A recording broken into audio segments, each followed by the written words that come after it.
sommeil a un impact sur la santé mentale. Si les règles de sommeil sont respectées à la fois en quantité et en qualité, eh bien ça favorise une bonne santé mentale et la prévention contre des problèmes de santé, de certaines maladies, certains troubles psychiatriques.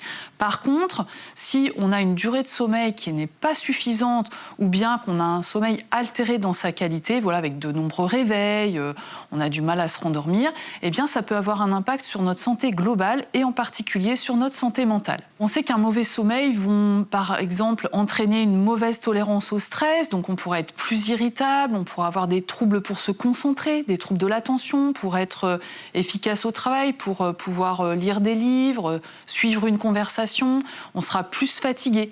Et inversement, certains problèmes de santé vont impacter le sommeil. Par exemple, les apnées du sommeil. Si j'ai du mal à respirer la nuit et que je fais des pauses dans ma respiration, eh bien, ça va avoir des conséquences malheureusement mauvaises pour mon sommeil.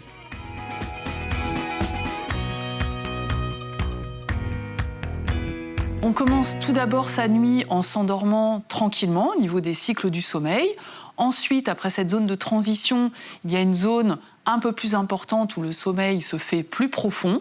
Et ensuite, une zone où le sommeil s'appelle paradoxal, où on va avoir des mouvements, des rêves. Et ça fait ce qu'on appelle un cycle qui dure 90 minutes environ. Et ces cycles se répètent 4 à 6 fois dans la nuit. Le temps du sommeil est important. Il faut dormir au minimum 7 à 8 heures par nuit, sachant qu'il y en a qu'on appelle des petits dormeurs, pour lesquels 5 à 6 heures vont suffire pour être en forme, et d'autres, des plus gros dormeurs, des marmottes un peu, qui auront besoin de 8 à 9 heures, voire même un petit peu plus.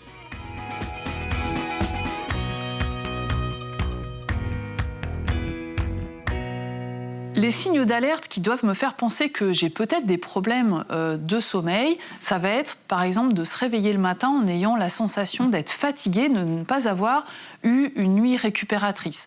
C'est aussi si je me réveille plusieurs fois la nuit, je fais des insomnies par exemple, ou j'ai beaucoup de mal à m'endormir le soir parce que j'ai des préoccupations, j'ai des ruminations.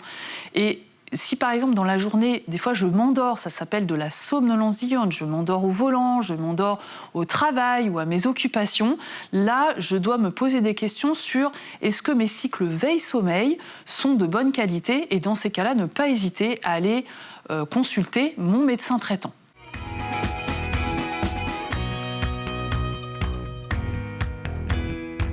Pour bien dormir, il faut respecter un petit rituel. Avoir une chambre qui est bien aérée, qui n'est pas trop chaude, donc 18-19 degrés, être bien confortable dans son lit, une bonne couette, un bon coussin, un doudou pourquoi pas.